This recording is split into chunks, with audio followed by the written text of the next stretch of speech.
What's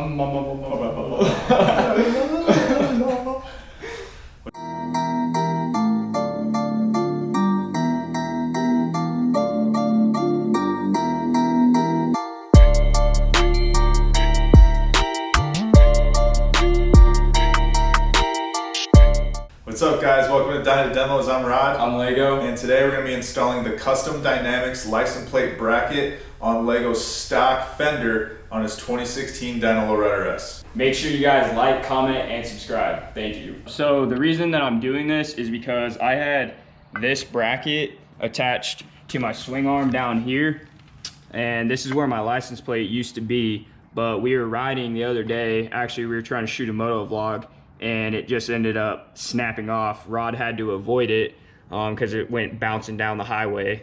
Right here, this is the Custom Dynamics license plate bracket. This one doesn't have the LED lights and anything like that. The reason that I didn't go out and spend the $100 on the bracket with the lights and everything, the turn signals, is because I plan on going from the bobbed fender to the full fender like you're gonna see on Rod's bike. So I'm not gonna waste the money right now when I'm gonna end up just getting the full fender.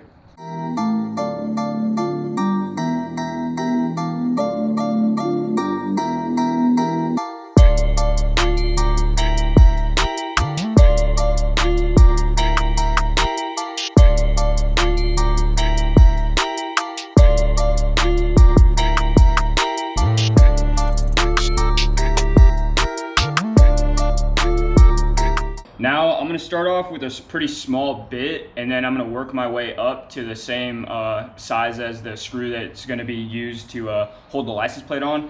But before you start drilling into here, you wanna make sure you look underneath the fairing, and the fender, excuse me, and you wanna make sure that you don't have any wires running right underneath here that you're gonna drill into, and then you're not gonna have any lights, all right?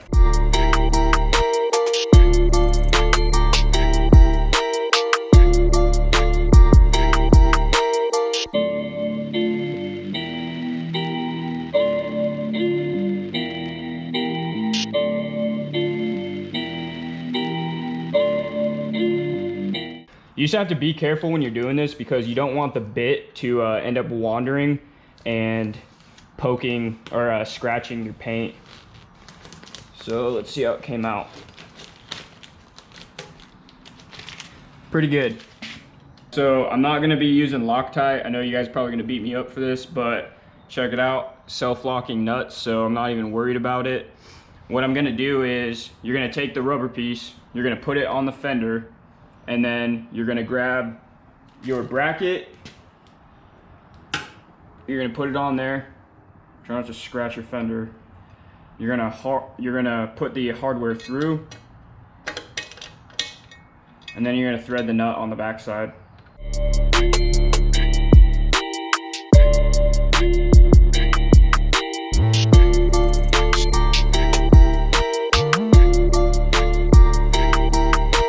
So I'm happy with the way it came out. Rod will show you a close-up of it, but seems pretty straight, you know.